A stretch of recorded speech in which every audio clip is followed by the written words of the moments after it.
I grew up in a trailer court. I had the best time of my life, it seems like, and when I think about my past, I think about the friends that I made that I'm still friends with to this very day, with all the characters and the people that came into my life that literally kind of like molded me, my humor, my compassion for people.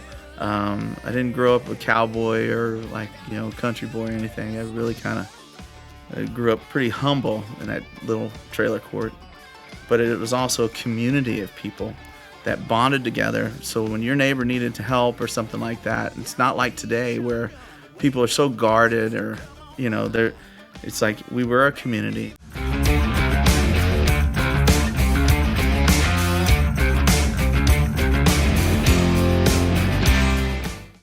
My musical journey, I think, started with my brothers and sisters would all play these artists that were, rock and AC/DC and everybody, you grow your hair out where my mother's style was country.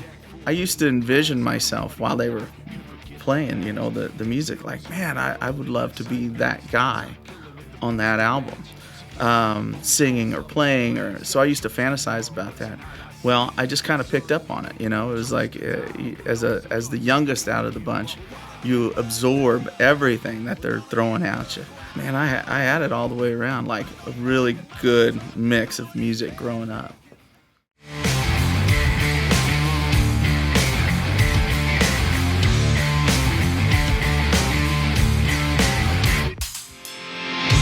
My daddy told me a long time ago.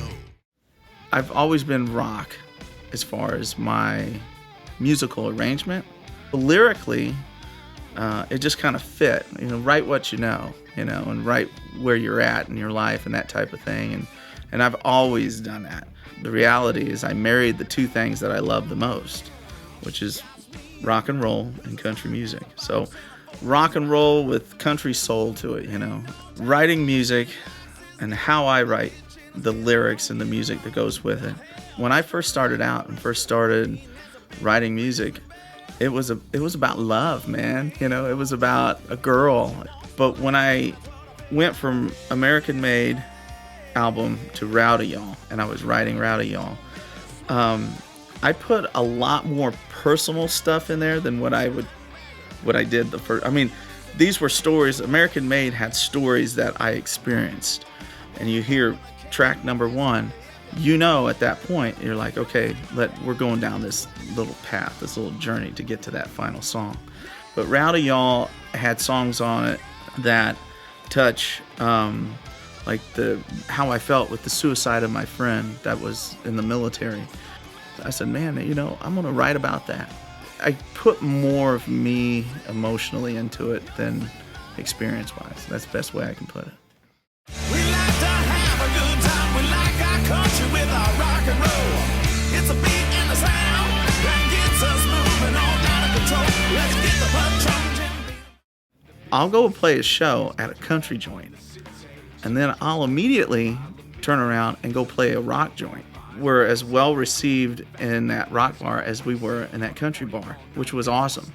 And it's the same experience.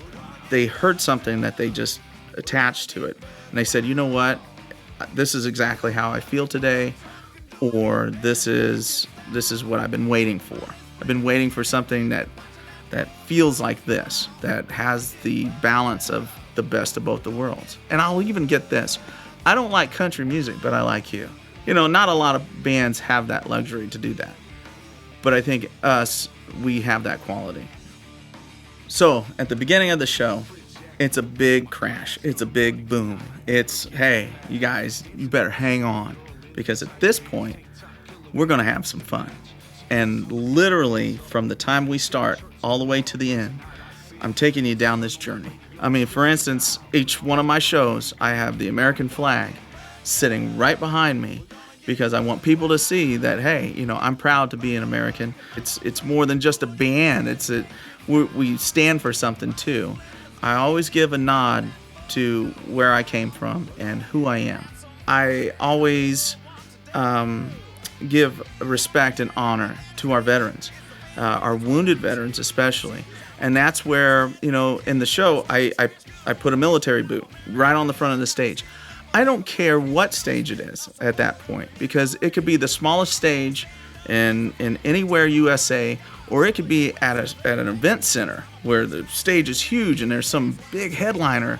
I'm still putting the boot on the front of the stage, because that's a part of who I am and what I believe in. And people put money in it, and I give that money to organizations that need to help our wounded veterans or their families. We needed a way to help our wounded veterans, and the only way that I can think of doing that is to raise funds for organizations that actually help those guys and gals. And so I called it Operation Fill the Boot. It was just something that just rolled off the top of my head, and I said, hey, we're going to start doing that.